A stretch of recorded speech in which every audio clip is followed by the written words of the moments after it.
तो स्वागत है दोस्तों आप सभी का अपने YouTube चैनल इतिहास तरंगिणी में। हम प्राचीन भारतीय इतिहास में मौर्योत्तर काल पे चर्चा कर रहे थे। पिछले कुछ वीडियो से हम शुंग वंश, कर्ण वंश और सातवाहन वंश को पढ़ रहे थे। तो पिछले 2 या 3 वीडियोस में हमने सातवाहन वंश को प्रारंभ किया था। थोड़ा सा रिवीजन कर लेते हैं, पिछले कुछ वीडियोस में हमने क्या पढ़ा है सातवाहन वंश को लेके। तो हमने सातवाहन वंश के प्रारंभिक जो शासक हुए, 3 महत्वपूर्ण शासक हुए, हमने उस पे चर्चा किया था। सबसे पहले हमने सातवाहन वंश के संस्थापक शिमुक के बारे में चर्चा किया था, किसने किस प्रकार कर्ण वंश के अंतिम शासक देवभूति को मार के उसके जगह पे इसने सत्ता को ग्रहण किया। और ये कालक्रम कब का है? लगभग 30 बीसी के अराउंड इसने सातवाहन वंश का स्थापना किया।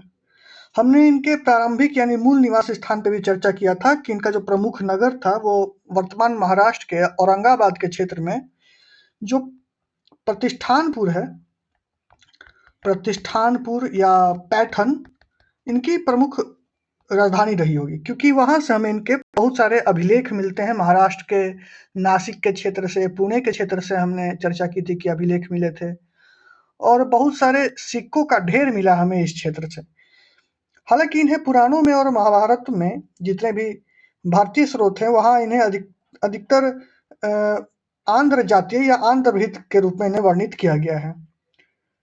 पुराणों में आंध्र जातीय या आंध्र भृत उल्लेख मिलने का जो आशय है वो इस प्रकार लगाया जा सकता है कि पुराणों का संकलन हम देखते हैं कि गुप्त काल में होता है अंतिम रूप से, और ये मौर्योत्तर काल में हम सातवाहनों को पढ़ रहे हैं।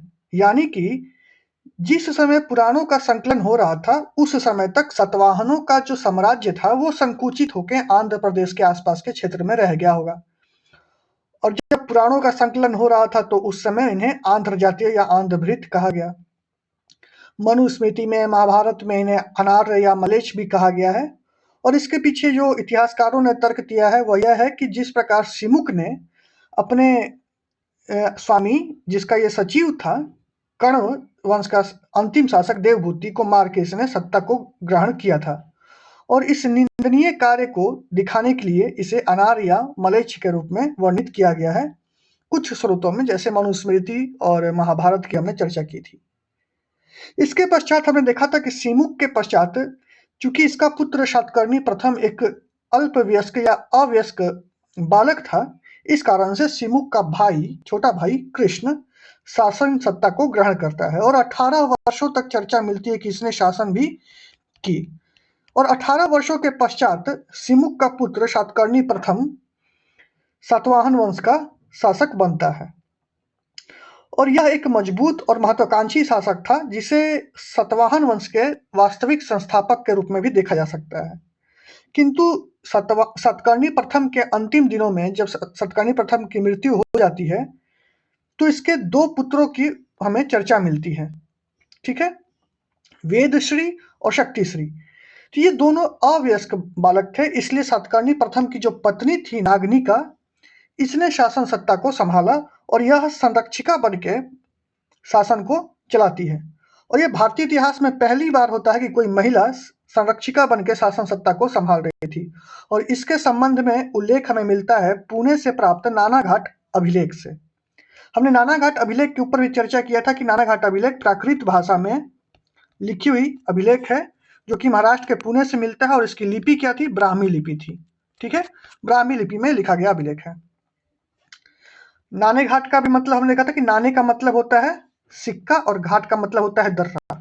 तो इसी नाने घाट के पास हमें एक दर्रा भी मिला था जहां पे हमने एक टोल टैक्स कलेक्ट करने वाले भांड यानी मृदभांड या एक बड़े से बर्तन का भी हमने जिक्र किया था पिछले वीडियो में। यदि आपने उस वीडियो को नहीं देखा तो प्लेलिस्ट में आप चेक करेंगे, आपको ये क्रमवार तरीके से आपको वीडियो सारे मिल जाएंगे। इसके बाद हमने चर्चा किया था कि जब सातकर्णी प्रथम के बाद के कुछ सालों में हमने देखा कि 100 वर्षों तक का इतिहास अंधकारपूर्ण रहा, और जब ये शासक कमजोर हुए तो इस समय हम देखते हैं कि पश्चिमी भारत के क्षेत्र में शकों का आक्रमण होता है, जिसे इन शकों को भारत में क्षयरात वंश का शक शासक कहा गया। और इनके आक्रमण से ये जो सातवाहन शासक थे ये खिसक कर दक्षिण की ओर चले जाते हैं आंध्र प्रदेश के क्षेत्र में। इनका जो गढ़ था महाराष्ट्र का क्षेत्र, वहां से इनको पलायन करना पड़ता है। और इस 100 वर्षों के इतिहास में हमें 3 शासकों की चर्चा की थी। पहला था अपिलक, दूसरा था कुंतल सातकर्णी और तीसरा था हाल। हाल इस काल में अंध युग में या शांति युग में हाल एक महत्वपूर्ण शासक हुआ, जिसके संबंध में हमने चर्चा किया था कि हाल एक विद्वान शासक था जिसने बहुत सारे अन्य विद्वानों को भी प्रश्रय दिया हुआ था। जैसे कि हमने गुन्नाड की चर्चा की थी जिसने वृहत कथा लिखी है, और हाल ने स्वयं कथा सप्तशती नामक एक काव्य रचना किया था। इस वीडियो में अब हम क्या पढ़ने वाले हैं कि सातवाहन सत्ता का पुनरुद्धार किस प्रकार से हुआ, यानी कि अब 100 वर्षों के पश्चात का इतिहास हम देखेंगे, जिसमें हम मुख्य रूप से 2 शासकों की चर्चा करेंगे। पहला है गौतमी पुत्र सातकर्णी और दूसरा है वशिष्ठी पुत्र पुलमावी। देखिए, इस अंध युग में 18 से 19 शासक आए। इसके पूर्व हमने 3 शासकों की चर्चा की थी। इसके बाद 18 से 19 शासक आए, और ये जो 23वां शासक होता है वो होता है गौतमी पुत्र सातकर्णी। तो हमने पहले पढ़ा था सातकर्णी प्रथम, और अब इस वीडियो में आप कंफ्यूज ना करें, जो अब सातकर्णी पढ़ने वाले हैं ये है 23वां शासक सातवाहन वंश का। ठीक है, और ये जो 23वां शासक है गौतमी पुत्र सातकर्णी, अब तक के इतिहास में, सातवाहन वंश के अब तक के इतिहास में सबसे महानतम शासक होगा। तो चलिए शुरू करते हैं। चैनल पे आपने हैं तो चैनल को प्लीज सब्सक्राइब कर लें, वीडियो अंत तक जरूर देखें। वीडियो पसंद आएगा तो वीडियो को लाइक कीजिएगा। इसका नोट्स आपको इसके टेलीग्राम चैनल पे मिल जाएगा, उसका लिंक भी आपको डिस्क्रिप्शन में मिल जाएगा, और एंशिएंट हिस्ट्री की कंप्लीट प्लेलिस्ट का लिंक भी आपको डिस्क्रिप्शन में मिल जाएगा। देखिए, 100 वर्षों के पश्चात गौतमी पुत्र सातकर्णी नामक सातवाहन वंश का 23वां शासक हुआ। इसके पिता का नाम था शिव स्वाति और इसकी माता का नाम था गौतमी बलश्री। गौतमी पुत्र सातकर्णी सातवाहन वंश का सबसे महान एवं शक्तिशाली शासक राजा हुआ। इसके 3 अभिलेख हमें प्राप्त होते हैं। 2 अभिलेख तो इसके हमें मिलते हैं नासिक से, और 1 अभिलेख मिलता है हमें कारले से। देखो, नासिक से जो हमें 2 अभिलेख प्राप्त होते हैं, ऐसा माना जाता है कि इसने जो पहला अभिलेख लिखवाया था वो राजा बनने के 18वें वर्ष लिखवाया था, और कारले से जो इसका एक अभिलेख हमें प्राप्त, और जो नासिक से दूसरा अभिलेख जो प्राप्त होता है वो 24वें वर्ष इसने लिखवाया था। और साथ ही जो कारले से हमें एक अभिलेख प्राप्त होता है, इसके बारे में कहा जाता है कि यह संभवतः 18वें वर्ष लिखवाया गया था। यानी कि हमें सातकर्णी के बारे में यदि हमें जानना हो, गौतमी पुत्र सातकर्णी जो 23वां शासक था, इसके बारे में जानना हो तो हमारे पास इसी के द्वारा लिखवाए गए 3 अभिलेख हैं। 2 तो हमें नासिक से मिलते हैं महाराष्ट्र के, और एक कारले से मिलता है। ठीक है, इसके अतिरिक्त हमें इसके सिक्के भी प्राप्त होते हैं, जो कि इसके सैनिक उपलब्धियों की जानकारी हमें देते हैं। अब सैनिक उपलब्धियों की जानकारी कैसे देते हैं? हमने देखा था कि इसके समय क्षयरात वंशी शासक नहपान का अभियान होता है, और इसने नहपान को हरा दिया। तो हमें कुछ सिक्के इस प्रकार से मिलते हैं जो नहपान के सिक्के थे, किंतु इसके ऊपर सातकर्णी ने पुनर्अंकित या पुनर्टंकित करवाए थे। तो नहपान के सिक्कों को दोबारा से टंकित करवाया गया, किसके द्वारा? सातकर्णी के द्वारा, गौतमी पुत्र सातकर्णी के द्वारा। तो इस प्रकार हम देखते हैं कि नहपान के ऊपर सातकर्णी का विजय यहाँ से पुष्ट होता है। तो हमने देखा कि इसके अतिरिक्त इसके सिक्के भी प्राप्त होते हैं, तथा इसके सैनिक उपलब्धियों की जानकारी इसके माता गौतमी बलश्री के नासिक प्रशस्ति तथा पुलमावी के नासिक गुहालेख से प्राप्त होती है। अब देखो, इसके बाद इसका जो पुत्र है गौतमी सातकर्णी के बाद इसका पुत्र वशिष्ठी पुत्र पुलमावी शासक बनेगा।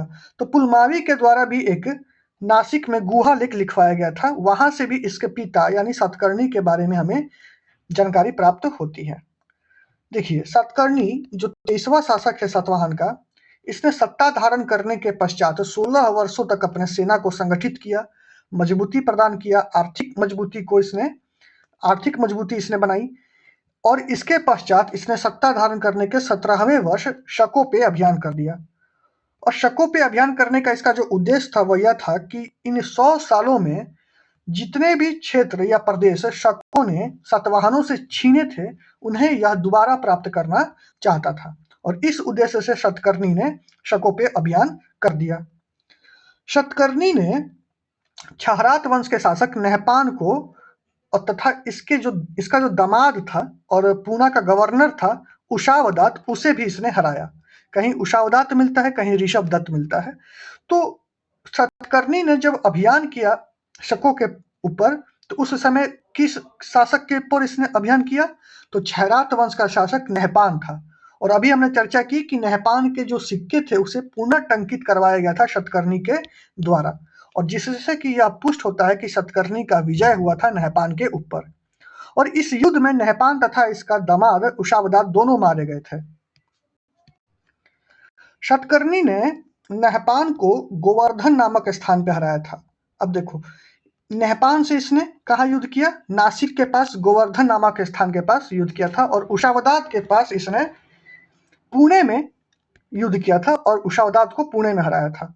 तो यही चर्चा मिलती है कि सतकर्णी ने नहपान को गोवर्धन के पास हराया, और गोवर्धन के पास जब इसने इसको हराया तो इसके बाद इसने नासिक में जो बौद्ध संघ था, बौद्ध भिक्षुओं का जो संघ था, उसे इसने अजकालिया नामक गांव दान में दिया। देखो, पहली बार ऐसा हो रहा है किसी संघ को या किसी मठ को कुछ गांव दान में दिए जा रहे हैं। तो ये प्रथा भी सबसे पहले सतकर्णी के द्वारा ही चलाई गई कि सतकर्णी ने नहपान को गोवर्धन के पास हराया, और इस विजय के उपलक्ष्य में उसने नासिक के बौद्ध संघ को अजकालिया नामक गांव दान में दिया था।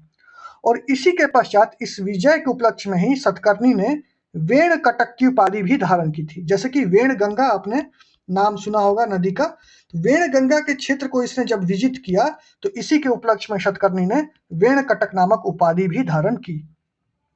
और भारतीय इतिहास में धार्मिक मठों अथवा संघों को दान देने की शुरुआत गौतमी पुत्र सतकर्णी के द्वारा ही की गई, और यह प्रथा आगे चलकर भारतीय इतिहास में सामंतवाद को जन्म देता है। इंडिया में जब हम फ्यूडलिज्म की बात करते हैं, सामंतवाद की बात करते हैं, जब शासकों ने अपने अधीनस्थ शासकों को जमीन दे दे के उन्हें और मजबूत बना दिया, तो राजा के अंदर राजा की जो कंसेप्ट आने लगी और सामंतवाद का जो उदय होने लगा, उसको भारत में फ्यूडलिज्म या भारतीय सामंतवाद के रूप में देखा जाता है। जो भारत में सामंतवाद है उसका जो रूट है वो भूमि दान से जुड़ा हुआ है। तो आपके पास एक सवाल है कि आपको इस विषय में आपको रिसर्च करना है कि भारतीय सामंतवाद और यूरोपीय सामंतवाद में क्या भिन्नता है। How does Indian feudalism differs from the European feudalism. ठीक है, तो इस विषय में आपको गूगल पे या अन्य किताबों की मदद से आपको इस विषय में थोड़ी सी अध्ययन करनी है कि भारतीय सामंतवाद क्या है और भारतीय सामंतवाद यूरोपीय सामंतवाद से किस प्रकार भिन्न है। चलिए आगे देखते हैं। गौतमी पुत्र सतकर्णी और जो शासक था नहपान, उसका जो दामाद था उषावदात, इसके बीच में युद्ध कहाँ हुआ था? पुणे में हुआ था, और पुणे में इस युद्ध में उषावदात हार गया था।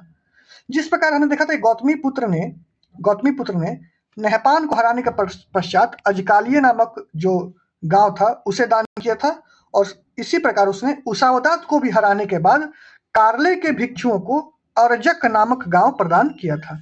ये सारे क्वेश्चन यूजीसी नेट में पूछे गए हुए हैं, और आप इसको अच्छे से याद करेंगे कि गौतमी पुत्र ने 2 गांव दान दिए थे। गोवर्धन में नहपान को हराने के पश्चात नासिक के बौद्ध संघों को उसने अजकालिया नामक गांव दान में दिया था, और पूना में उसने कार्ले के भिक्षुओं को अर्जक नामक गांव प्रदान। आगे देखते हैं। पूना के जोगल थंबी के पास से, देखो हमने चर्चा किया था कि पूना के जोगल थंबी के पास से हमने देखा था कि एक मटका ही मिला था जिसमें बहुत सारे सिक्के थे, सिक्कों का खजाना ही मिला था। और इस सिक्के से तथा पुलमावी के नासिक गुहालेख से गौतमी पुत्र सतकर्णी के क्षयरातों के विरुद्ध सफलता की जानकारी प्राप्त होती है। हमने चर्चा किया था ना कि क्षयरात शासक नहपान के सिक्कों पे जो पुनर्टंकित कराया गया था गौतमी पुत्र सतकर्णी के द्वारा, तो इस प्रकार के जो साक्ष्य हमें मिलते हैं उससे हमें पता चलता है कि शतवाहनों और